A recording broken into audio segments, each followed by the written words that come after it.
Rain streaked the windows of Riley Ward's modest Seattle apartment, the city's neon glow shimmering through the haze. Her breath caught as she held a cream-colored envelope. Its thick, luxurious paper embossed with her initials, R.W., in calligraphy that hit like a punch to the gut. It was her mother's hand. Eleanor Hayes, unmistakable even after 12 years of silence. Inside, a gold-trimmed wedding invitation announced the marriage of Lila Hayes to Nathan Cross at the opulent Grand Solace Hotel, Seattle's playground for the elite. No note, no apology, just a cold summons wrapped in elegance. As if Riley's erasure from her family's life had never happened. The audacity of it burned. 12 years ago, Riley's family, Eleanor, her mother, Richard, her father, and Lila, her younger sister, had severed her from their world without a word.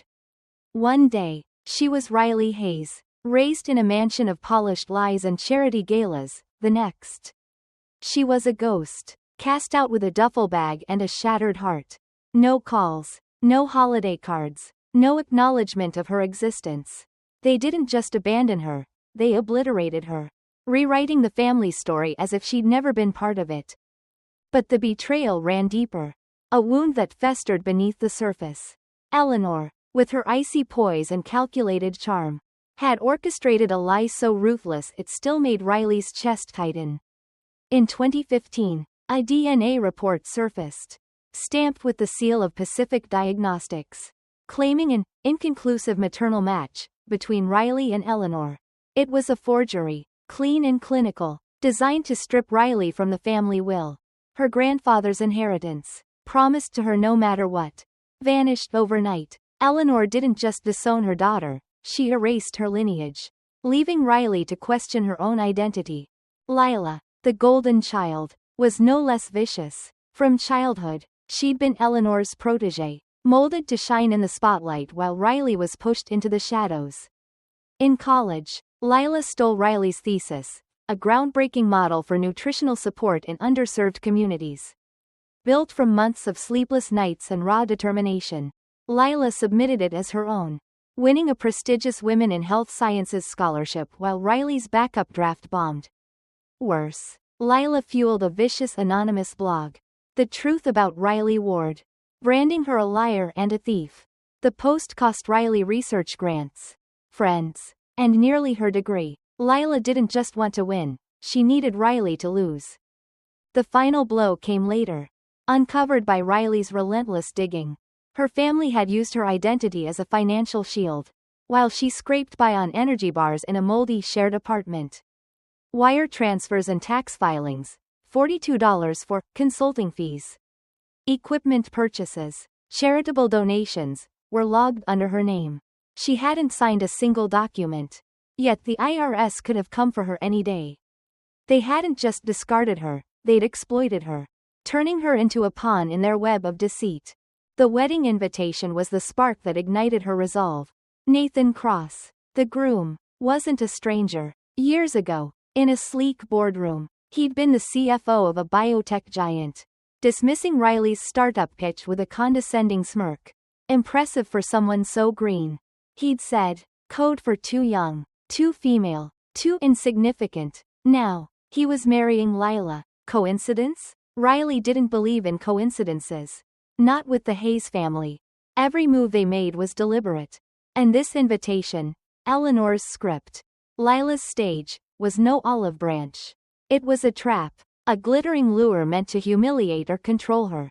Riley set the envelope on the counter, her pulse steady but fierce. She opened her closet, fingers brushing a sleek black dress she'd saved for a moment that mattered. Not bridal, but battle-ready. Her phone buzzed with a text from Caleb, her husband, the one person who'd believed in her when the world hadn't. You okay? He asked. She typed back, I'm going to the wedding. A pause, then his reply, you sure? Her response was instant, it's time. She wasn't the broken girl they'd thrown out anymore. That Riley was gone, replaced by someone sharper, forged in the fire of survival. She'd built a life from nothing, a career, a home, a marriage rooted in trust. But the invitation had reopened scars. And with them, a hunger for truth. She began to investigate, methodical and unyielding, With Caleb's help, she unearthed a trail of lies, the blog. Still online. Its venom preserved, the DNA report. Traced to a shuttered clinic with a disgraced doctor and a $5 payment from Eleanor, and Lila's stolen research. Now lauded in a LinkedIn article under her name. Word for word Riley's. Then came the email that changed everything. No sender name. Just a file. A redacted hospital report from 2017. Lila, a resident doctor, had administered a wrong dose of epinephrine to a child with asthma, sending him into a coma. The case was buried, no charges. No accountability, thanks to Eleanor's influence. The sender, a nurse named Sarah, wrote, "She shouldn't have been near pediatrics. They pulled strings. I couldn't speak then, but you can now." Riley didn't cry. She didn't scream. She gathered every piece of evidence, screenshots, financial records, the forged DNA report, like a general arming for war. Each document was a brick in the foundation of her plan. This wasn't about revenge, it was about reclaiming her name. Her story, her place in a world that had tried to erase her. Caleb stood by her, his quiet strength a reminder that she wasn't alone. As she stared at Seattle's skyline, the Grand Solace's silhouette gleaming in the distance, Riley felt a shift. She wasn't walking into a wedding. She was walking into a reckoning. The Hayes family thought they could summon her, parade her like a prop in their perfect narrative. They thought she'd fold, or worse, stay silent. But they'd forgotten one thing. Riley Ward wasn't their puppet anymore. She was a storm, and she was coming for the truth. The Grand Solace Hotel glittered under Seattle's night sky, its crystal chandeliers casting a warm glow over the elite gathered in its ballroom. The air was thick with the scent of orchids and champagne, the hum of polite conversation punctuated by the clink of glasses. Riley Ward stepped through the towering double doors, her navy silk dress clinging to her frame, backless and bold, every head turned, whispers rippling like a stone dropped in still water. She wasn't here to blend in. She was here to break the illusion. Riley's eyes locked on her mother, Eleanor Hayes, standing near the head table, her manicured hand frozen around a champagne flute. Eleanor's face remained a mask of composure, but her eyes betrayed her, a flicker of shock, then fury. Lila, the bride, sat beside Nathan Cross, her smile faltering as Riley's presence registered. Nathan's jaw tightened, recognition dawning like a storm cloud. The room seemed to hold its breath, the music fading into a distant hum. "You didn't expect me to RSVP," Riley said, her voice clear and steady, cutting through the tension like a blade. She stepped forward, her heels clicking against the polished floor. "I just arrived." Eleanor recovered first, her voice sharp. "Enough of this, Riley. If you had any class." "Class?" Riley interrupted, her tone ice cold. She pulled a slim folder from her clutch, holding it up for all to see. "You forged a DNA test to erase me from the family." "Sit down." Gasps erupted, spreading like wildfire. Riley turned to Lila, her smile sharp enough to cut. "Lila, where exactly did you earn your MD?" Lila's lips parted, but no sound came, only a stammer, a shake of her head.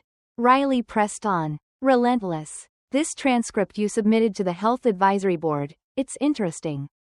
It claims you graduated with honors from Pacific University. Problem is, the course codes don't match their curriculum. No capstone submitted. And your GPA? Inflated by a mile." The room was silent, every eye on Lila. Nathan, his hands trembling, took the folder Riley handed him. His face darkened as he scanned the documents. "Is this true?" he asked, his voice low, tight. Lila's voice cracked. "This is insane. This isn't the time. You built your career on lies," Riley said, her words ringing out. "A medical lie. People trusted you, believed in your expertise, and you betrayed them." Nathan dropped the papers onto the table, stepping back. "I defended you," he said, his voice breaking. To everyone, Lila reached for him, pleading, "Nate, please, don't let her ruin this." "She didn't ruin it," he snapped. "You did." With that, he turned and walked out, the ballroom doors swinging shut behind him. Lila's composure shattered, her hands shaking as she tried to follow. But no one moved to help her. The guests Seattle's elite sat frozen, their whispers now a low roar. Riley didn't linger. She left the ballroom without a backward glance. The crisp night air hitting her like a cleanse. Her phone buzzed. A voicemail from Eleanor. No doubt venomous. She deleted it without listening. The wedding, meant to be Lila's triumph, had become the Hayes family's unraveling. But Riley wasn't done. Over the next days, she moved with precision. She sent the forged transcript and DNA report to Becca Lane, a journalist with a knack for exposing powerful families. She tipped off Seattle's health watchdog blogs about Lila's 2017 malpractice, a child in a coma due to her error, buried by Eleanor's influence. By the following week, Lila's name was scrubbed from the hospital's website, and social media buzzed with rumors of her disgrace. The Hayes family faced mounting scrutiny, their pristine image cracking under the weight of truth. But the true reckoning came at the Hayes Foundation Gala, a black tie affair dripping with wealth and influence. Riley didn't have an invitation, she didn't need one. Dressed in black, she slipped in through a side entrance, past caterers and wine trays, her heart steady. Richard Hayes was mid-speech, extolling the foundation's legacy of care. When Riley stepped onto the stage, the room fell silent, a collective gasp swallowing the air. "Before you donate tonight," Riley said, her voice calm but commanding, "you might want to know where your money's been going." She handed a USB drive to the AV tech, and screens around the ballroom flickered to life. Spreadsheets, emails, bank logs, evidence of wire transfers and tax filings under Riley Ward Consulting. A name tied to Shell accounts. One file showed a $42 consulting fee from when Riley was 19. Scraping by in a basement apartment. Murmurs grew louder. A donor's wife whispered, "Is that her real daughter?" Eleanor's face drained of color, her glass trembling. Richard reached for the microphone. "This is a mistake. These documents are clearly doctored." "Actually," a voice cut through the crowd. "They're not." Caleb stepped forward, his suit crisp, his expression unyielding. "My firm submitted the originals to the IRS and the state attorney general." Nathan appeared beside him, his voice steady, "and to the medical board. I won't stand behind frauds anymore." Eleanor reached for Lila, but Lila pulled away, her glare venomous. "How could you drag me into this?" she hissed at her mother.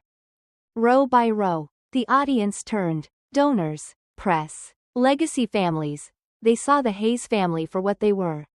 The chandeliers above seemed to dim, the grandeur of the gala now a backdrop to their collapse. Riley stood tall, unflinching, as the storm of their downfall raged around her. She didn't stay for the aftermath. She walked out into the cold Seattle night, her breath visible in the air. This wasn't revenge, it was justice. Unyielding and true, the Hayes family had built a house of mirrors, and Riley had thrown the first stone. As she looked up at the city skyline, the grand solace fading into the distance, she whispered, "This is just the beginning." Seattle's skyline glowed under a soft dawn, the Puget Sound shimmering like a promise. Riley Ward stood on her balcony, barefoot, a loose robe draped over her shoulders, cradling a steaming mug of coffee. The city stirred below, but up here, time felt still, wrapped in a quiet so pure it seemed to hum. For the first time in years, Riley's chest didn't tighten with the weight of her past. No dread of a lawyer's letter. No echo of her mother's venom. No ghost of a family that had erased her. The silence wasn't a void, it was a canvas. And Riley was finally free to paint her own story. She closed her eyes, letting the warmth of the sunrise seep into her bones. This, she realized, was healing, not a fireworks finale, but a gentle, unshakable peace. The fall of the Hayes family had been seismic. Riley had walked into Lila's wedding at the Grand Solace Hotel, not as a guest but as a reckoning, exposing Lila's forged medical credentials and Eleanor's fabricated DNA test that had stripped Riley from the family will. The groom, Nathan Cross, had walked out, stunned by Lila's lies. Days later, at the Hayes Foundation Gala, Riley delivered the final blow, revealing financial fraud tied to her name, shell accounts and fake tax filings that had used her as a shield while she scraped by in poverty. The evidence, projected on ballroom screens, had unraveled the Hayes' pristine image before Seattle's elite. Lila's hospital profile vanished. Eleanor retreated into silence. And Richard's medical license faced suspension. The IRS was circling. And the city's gossip mills churned with their disgrace. Yet, as Riley stood in the morning light, she felt no urge to revel. Justice wasn't about their ruin, it was about her liberation. She'd spent years chasing their approval, believing a single, "I'm sorry," could mend her wounds. Now, she knew better. Freedom didn't need their words, it was hers. Hard-won and unbreakable. A voicemail from Eleanor lingered on her phone. Unplayed. Riley could guess its contents. Accusations. Rage. Maybe a fleeting crack of vulnerability. But it didn't matter. She deleted it with a swipe. Her heart light. The girl who'd once begged Diva for their love was gone. Replaced by a woman who no longer needed their permission to exist. Riley's new life was a tapestry woven with chosen family. Caleb, her husband, was her rock. His quiet faith in her a balm for old scars. At their small marketing firm downtown, her team, colleagues turned confidants, greeted her with high fives and shared dreams. Their trust built on years of late-night brainstorming and mutual respect. Then there was Miriam, the diner owner who'd changed Riley's life at 17.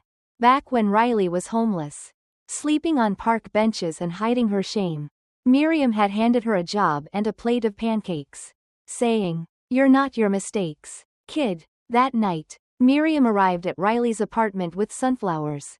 Her weathered hands trembling. "You climbed out of hell," she said, eyes shining. Riley hugged her, whispering, "Because you showed me the ladder." The scars of her past hadn't faded, but they no longer ruled her. Riley thought of the moments that had forged her. The sting of being blamed for a stolen heirloom at 16. The gut punch of Lila's college sabotage. The betrayal of learning her identity was a pawn in her family's schemes. Each wound had taught her resilience. And now she honored that younger self by living boldly, choosing joy over bitterness. Purpose over pain. She imagined sharing her story on a stage. Maybe a TED Talk or a podcast. Her voice reaching Americans who felt trapped by their own betrayals. "You don't owe your silence to anyone," she'd say. "Not your parents. Not your past. You're allowed to walk away. To thrive. To be whole." Riley set her mug down. The city's pulse sinking with her own. She pictured others out there. People in small-town diners or big city lofts. Wrestling with their own chains. What held them back? Fear of judgment? A flicker of hope that their abusers might change? She wanted their stories. Their triumphs. Their hesitations. "Tell me," she'd ask. "When did you find your courage? Or what's keeping you from it?" Her journey wasn't just hers. It was a beacon for anyone who'd been told they weren't enough. As the sun climbed higher, Riley smiled. The Hayes family had tried to bury her. But she'd risen, not with vengeance but with truth. She wasn't their shadow anymore, she was the light they couldn't extinguish. And that, she knew, was everything.